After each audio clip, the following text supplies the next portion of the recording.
Afternoon. I'll make a couple statements in general in regards to the game this weekend. Thought we had to come up with a little bit of a makeshift roster or lineup on defense, and those guys did an unbelievable job. Michael and James both played really well. It tells you the quality of coaching that they're getting during the course of the week. Coach Braun and the defensive staff, I thought those guys tackled well. They played well in space, and just good, really good football players, and we're fortunate to have them. And it's like I said on Saturday, it's neat to see guys do whatever they can for the football team and to make sure that we can find a way to get a win. And so anytime you can hold South Dakota, their lowest output all year, generally a very good offensive team. I was excited about how we played, and I was really excited about the number of young defensive players that we were able to get in during the course of the game. A lot of firsts for us. I think Tony Pierce, Will Mostart both had their first career sack. I thought that was big. And then go to the offensive side, there's not a whole lot to be said that probably hasn't already. When you have 700 yards on 70 plays, we had a number of different players able to make plays for us. Some outstanding individual plays, outstanding play up front at the offensive line. Coach Blazek continues to get those guys to execute the game plan at an unbelievable high level. Again, you still see Christian Watson and his athleticism and the things that he brings to the program. Our tight ends continue to just catch touchdowns and block the point of attack on all our outside zones. So very good day. And then Trey, efficient with the football, did what he's done all year long. Again, takes what they give us. And we have receivers that can make people miss in space and gain some yards after contact. And then I thought Ty Brooks ran as hard as I can remember him running. And again, for the first 5 years I was here, I probably didn't see a lot of the offensive snaps, but that run going from north to south, where he almost got in the end zone, he used a stiff arm, broke some tackles. That was about as violent and as physical a run as I've seen while I've been here at NDSU. So with that, I'll open it up to questions. How early did you put that scheme or that fit in? I mean, when did you kind of understood Jabril and Aaron weren't going to be there and this is what you were going to do? Monday morning. Start talking about it. Just as what if.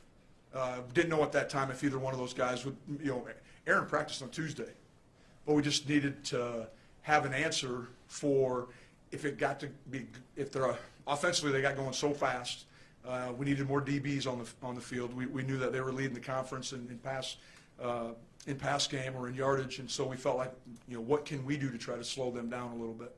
You see the Honey Badgers back again this weekend? You never know. Sometimes they might just sneak out. I don't know. We'll find out. We'll see. Haven't looked at. I haven't watched a ton of Southern Illinois offensively yet. I know they run the football, average over 200 yards. Big tight end, 6'8", 240 pounds. I think he's going to the Senior Bowl, so he must be a pretty darn good football player. And so hopefully we'll get a couple guys back.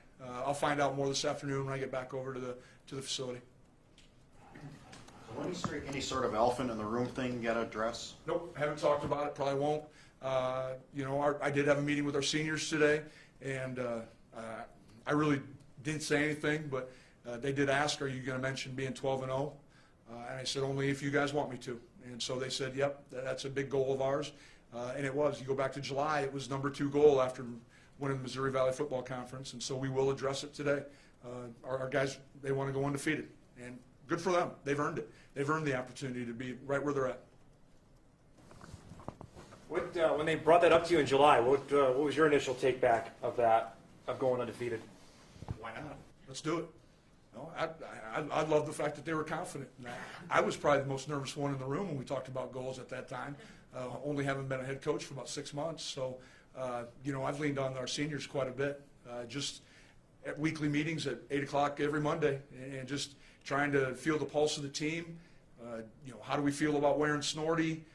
How do you feel about wearing all green? This week we're going to go gold, white, gold, and keep Snorty on the helmets for a little bit more throwback look. But it's a players program, and they make the decisions. I just try to keep it going in the right direction. What is it about their offense? I know you haven't looked a ton, but even last year they were pretty explosive. Has that carried over from what you're saying in 2019? I know this from what I have watched. They got some really good skill kids. Their offensive line continues to get better. They have a freshman by the name of, I just want to make sure I say it correctly, Javon Williams, 13 touchdowns. I think he's probably up for one of the awards being a freshman. Davis, the other tailback, has over 5,000 yards in his career. So explosive. And then they have the Lenore at receiver who, everyone remembers his brother at Western. Feels like there's been a Lenore in the Missouri Valley now for about 10 years. So they got really good football players. And defensively, they fly around. I know Jason Petrino, their new defensive coordinator. Got to know him through the coaching profession, and it doesn't surprise me how well they're playing, knowing Jason. How do you characterize your offensive line? It's kind of hard to measure statistically, right? But, their performance all year, dominating weekly awards. Yeah, well, I think they're going out and doing their job at the highest level that they can. And I think part of that is Coach Blazek continues to push them and challenge them to be better, to be around the football even at the end of plays. You see 6'6", 310-pound guys flying downfield trying to get another block. I think they're taking pride in every little thing that they can. I know it's a badge of honor to know that Trey hasn't been touched very little this year. And, I think those guys, they believe in one another. They believe in what we're doing offensively.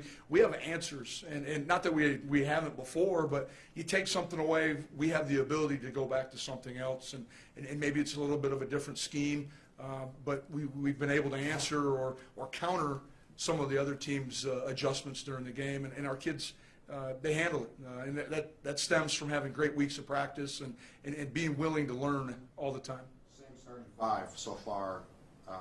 Have they played through injuries? Have they been healthy? Been healthy. They of course, Jeff, they're going to have their nicks and bumps and bruises like you would just playing college football. What's helped though is I don't know if we've had an offensive lineman have to play over 50 snaps in a long time this year, and so when you start thinking about snap number 51 through 68, and you multiply that times 4, well, there's 80 to 100 snaps less of football that they're having, and we're getting great experience with the Jalen Sundells, Cody Mock, switching jersey from 88 to 70 and getting reps at tight end, getting reps at tackle. The Kubis brothers getting a ton of reps for us as well. Always trying to develop our depth and for the future of the Bison program as well. Is there anything being done differently offensively than with the previous staff? You graduate a quarterback, you graduate an NFL receiver, 3 offensive linemen, and now you have 1,400 yards of offense in 2 weeks. Well, I don't know if anything, as far as our plan and how we go about our work, it looks the same as it did 6 years ago when I arrived here. Practice is still set up the same. That was my number one concern taking over as the head coach, is that we still look like the Bison and we still act like the Bison and still do what Bison do. But I think it's just part of it is we have a couple other players. Phoenix Sproles we saw last year Phoenix kind of grow into becoming a good receiver. Well, he's just taken off right from where he left off in 2018 and has become an excellent receiver. Christian Watson is healthy right now. Cole Jacobs has given us so many positive reps on the offensive side. Braylon Henderson, a young man who has worked with the offense, finally got his first catch. So I just think it comes down to personnel and having people that are available but willing to do anything. Cole Jacobs might have 6 catches this year, but I bet he has more knockdown blocks than all our other receivers combined. He has a purpose, and he's going to go out and take care of it. And when you have a purpose, you have better performance. Are the most starts part of the 4-game plan, or is it kind of whatever moving forward? No, I think we're going to try to hold and save them as many games as we can. We're going to make it real hard on Ryan to make sure he knows which one's out there. So, being twins, you're all going to have to check on that. Dylan Radin's another offensive lineman player of the week. You saw him from across the field the past few years as a defensive coordinator. What has stood out to you about how good he is as a left tackle, and how has he even elevated his game this year? Well, he's one of the more athletic, if not the most athletic offensive linemen we see on a weekly basis. And all fall camp, all spring, there's a reason why Derek Tuska's a good football player. There's a reason why Greg and those guys have gone against each other. Greg Menard, I was speaking of. Good players make other players really good too. And so Dylan just continues to have great confidence in himself. Never gets too high, never gets too low. But he got challenged a little bit, I think, last week to up his energy. Sometimes when you have super athletic kids, the game looks really easy. They kind of just are going. We challenged him, and I thought if you watched the game closely, there was a block in the second half where he took a defensive end and planted him in the South Dakota sideline. I think that was a great example of when he wants to go, he can really go. Derek accepted an invite to the East-West Shrine. What does that say about his body of work here at NDSU, and what does it do for the profile of your guys' program? Well, I think it's always great. Any sort of advertising that we get on social media, and that's where it popped up first, is good because all our recruits are going to see it. Derek's earned every accolade that he's ever had. He's gone about it the right way, worked extremely hard. I made comment the other day that I think we first offered him as a sophomore in high school out of Warner, South Dakota. His brother was a junior at the time, or maybe going to be a senior, but he was here at summer camp, and he was already a step ahead of everybody, and we knew he was going to be a really good one. And he continues to do whatever the team takes. You saw this week he was on punt team. Yeah. And so he played 30 snaps at defensive end, was on punt, and got in on a tackle. That's going on our TNT today. Takes no talent. And so some of our young guys need to continue to learn from people like that. You can be an All-American, but at NDSU we're going to use everybody to, make sure we put the best product on the field. You mentioned that your seniors want you to mention the unbeaten schedule. I'm scrolling through Peralt's notes here. Mentions 11 teams have gone unbeaten in Missouri Valley Football Conference since '85. Only North Dakota State has done that twice, and Southern Illinois is one of those as well. Can you just touch on how hard this really is to do, the hard work, the hours, put in perspective what an undefeated season really takes? Well, I don't know, Beth, if I would work any less hard if we had a couple losses. I'm going to do what I do.